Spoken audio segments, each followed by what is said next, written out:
On n'est pas un chat Vaïri. Il y a une leçon intéressante à savoir. Quand Yaakov Avinu il donne l'ordre à Yosef de le ramener, l'enterrer à Meharat HaMarpela, il y a quelque chose d'intéressant. Il lui rajoute quelque chose. Qu'est-ce qu'il lui rajoute? Et la raison pour laquelle je n'ai pas enterré ta mère à Meharat HaMarpela, c'est parce qu'on ne pouvait pas, j'avais pas le choix. Ouais. C'est où?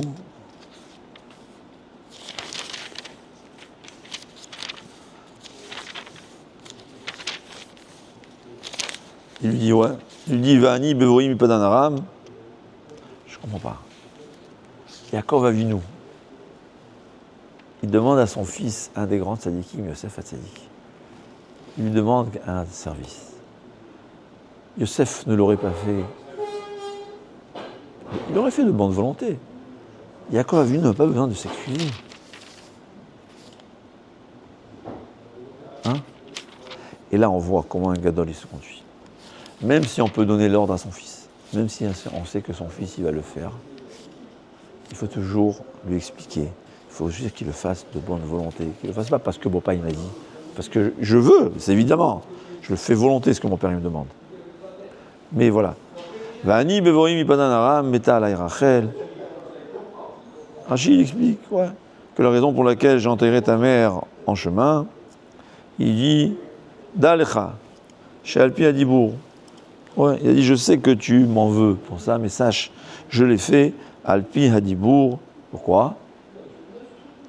Parce que comme ça, quand les béné Israël ils vont descendre ils vont être exilés, ils vont prier sur sa tombe. D'ailleurs, Hagav, intéressant. J'ai vu que Rav Chaim Kanievski a dit que pour prier, pèleriner une tombe, on n'a pas besoin de s'approcher. Il suffit de la voir même de loin. Comme ça dit. Hein? Moi, une fois, j'ai voulu aller, c'était l'année du Rav Chaim Akadosh, j'ai voulu prier. Il y avait trop de monde. Je n'avais pas le temps. Je me suis mis, c'était à 200 mètres, en haut, si on connaît là-bas. Tu vois, et je prie.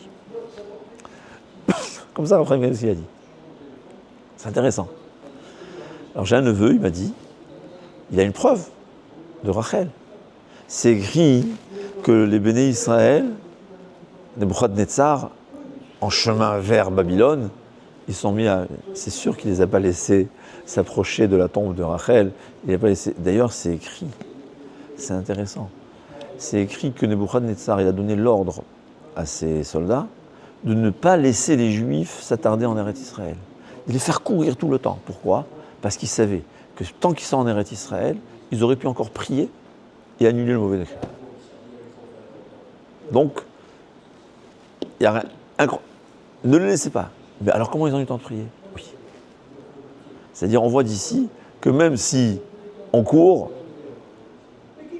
on n'a pas le temps de s'attarder, on n'a pas le temps de s'approcher de la tombe, le fait même de voir la tombe prier, il y a le défunt, le tzaddik là-bas, qui est au courant de ce qui se passe, et lui, il va prier Hachem.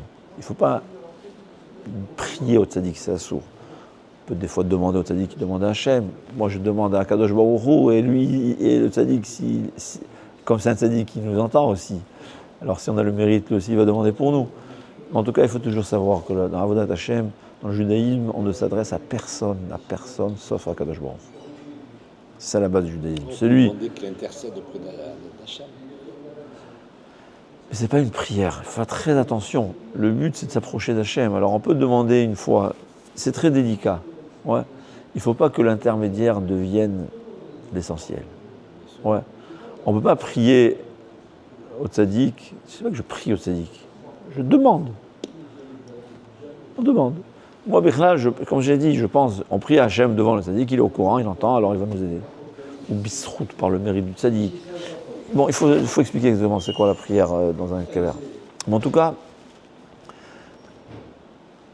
savoir, c'est une parenthèse, mais on voit comment se conduire avec son fils. En tant que père, on peut demander à ses enfants. Alors on se dit, mais je ne veux pas m'excuser, je ne veux pas lui expliquer. Savoir. Yaakov Avinu et Yosef HaTzadik, c'était les deux plus grandes personnes, parmi les plus grandes personnes du peuple juif, qui était totalement la Torah. Yaakov Avinu, il demande à son fils, il lui explique, il essaie comment dire, pas de le calmer, mais de s'expliquer pour ne pas qu'il lui en veuille. Je te demande quelque chose que moi j'ai pas fait à ta mère, ne m'en veux pas. Mais Yosef a dit qu'il l'aurait fait, je suis convaincu. Et Yaakov Avinu savait que Yosef a dit qu'il l'aurait fait, mais il voulait quand même qu'il le fasse avec le cœur clair. On voit ça aussi avec Yaakov Avinu. Yaakov Avinu, une fois, comme ça, Rav Shlomo Zalman Auerbach, il a dit à mon ami, il lui dit, dis-moi, si je viens chez toi, Yaakov Avinu vient chez toi, je te dis, Hachem il m'a dit qu'il faut faire telle et telle chose. Tu vas hésiter. Et pourtant, Yaakov Avinu dans la paracha de Vayetse, il dit à Rachel et Léa, il leur dit, vous voyez, on souffre. Combien, regardez ce que votre père me fait, il commence à décrire les raisons pour lesquelles c'est bien de repartir en Eretz. Et enfin, à la fin, il leur dit, et Hachem aussi m'a dit de retourner en Eretz. Mais Rachel et Léa, Yaakov, il aurait pu directement leur dire, Hachem m'a dit, on doit décider, ça y est. Non. Tu veux demander à ta femme, même si tu as raison, même si tu sais qu'elle va le faire, parce que c'est une femme kshera, c'est une tzadékette, parce qu'elle t'aime, il faut quand même lui expliquer qu'elle le fasse de bon cœur, qu'elle le comprenne, qu'elle veuille elle-même le faire. Il disait, Rav Dessler, il disait, quand tu demandes à quelqu'un quelque chose, il ne faut pas qu'il accepte de le faire, il faut qu'il veuille le faire. Il veut te le faire, il veut te rendre ce service, il veut te rendre ce service. Ouais. C'est ça ce que la Torah nous enseigne. Yosef et Yaakov Avinu, il aurait pu facilement dire à Yosef, fais-le, et Yaakov l'aurait fait, je suis sûr, mieux que Raphaël Kanievski accomplit la volonté de son père. Je suis convaincu de ça. Mais quand même, il ne veut pas seulement que tu le fais parce que je t'ai dit, tu le fais parce que tu comprends, parce que je veux que tu comprennes que c'est ce qu'il faut faire. C'est ce qu'on voit de Yaakov avec Yosef, et Yaakov avec Rachel et Léa, avec sa femme aussi, avec ses enfants, même si c'est un enfant tzaddik. C'est intéressant, une leçon intéressante quand même. Voilà.